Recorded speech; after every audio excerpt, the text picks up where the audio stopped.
돈 문제에 맞서 싸울 것이냐, 달아날 것이냐? 돈 문제에 부딪히면 우리는 맞서 싸우거나 혹은 달아난다.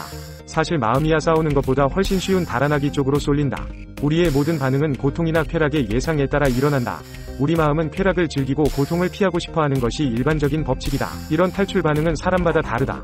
자기 스스로 소외되거나, 잠이 들어 버리거나, 바쁜 척하거나, 명상을 하거나, 종교적인 장소를 찾거나, 영적인 대화에 귀를 기울이거나, 쾌락을 주는 활동에 참여하는 등 다양하다. 우리 마음은 돈 문제를 피하고 해결할 수 있는 것이라면 무엇이든 할 것이다.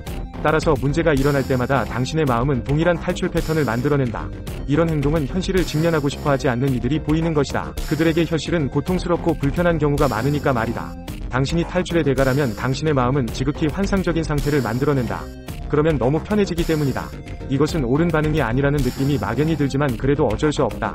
그래도 당신은 현실에서 도피하기 때문에 잠재의식이 승리하는 것이다. 그렇다면 완벽한 해결책은 무엇일까? 문제로부터 도피하는 것이 문제를 악화시킬 뿐이라면 어떻게 이렇게 강박적인 행동을 극복할 수 있을까?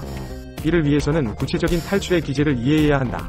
이러한 탈출의 메커니즘은 항상 반복된다. 그 기제는 그림자처럼 문제를 따라다닌다. 그리고 당신이 탈출의 메커니즘을 받아들인다면 우선은 행복해 보인다. 당신은 고통을 피했지만 그로 인해 문제가 발생할 수 있다. 더 슬픈 것은 그 문제가 그대로 남아있거나 심지어 더 악화된다는 것이다. 당신의 문제를 조절하고 뿌리를 뽑고 싶다면 그에 병행하는 탈출의 메커니즘을 부숴버려야 한다. 예를 들면 문제가 생길 때마다 당신은 스스로 고립된다. 그러니까 스스로 고립되는 것 이 당신의 탈출 메커니즘인 것이다. 그리고 당신은 의식하지 못하겠지만 문제에 대응할 때는 언제나 당신 자신을 고립시킨다. 다음에 문제가 발생하면 당신은 자동으로 당신 자신을 고립시키고 싶은 욕구를 느낀다. 이제 스스로 고립되는 것을 의식하고 그것을 제외한 모든 일을 시도하라. 마음을 혼란스럽게 만들어 항상 새로운 반응으로 끌어내야 한다. 그러면 당신의 마음 깊숙한 곳에 있던 회피의 구조가 부서질 것이다. 다시는 그런 구조를 만들지 말아야 한다. 그럴 때 당신은 같은 문제를 쉽고 자신감 있게 대할 수 있게 된다.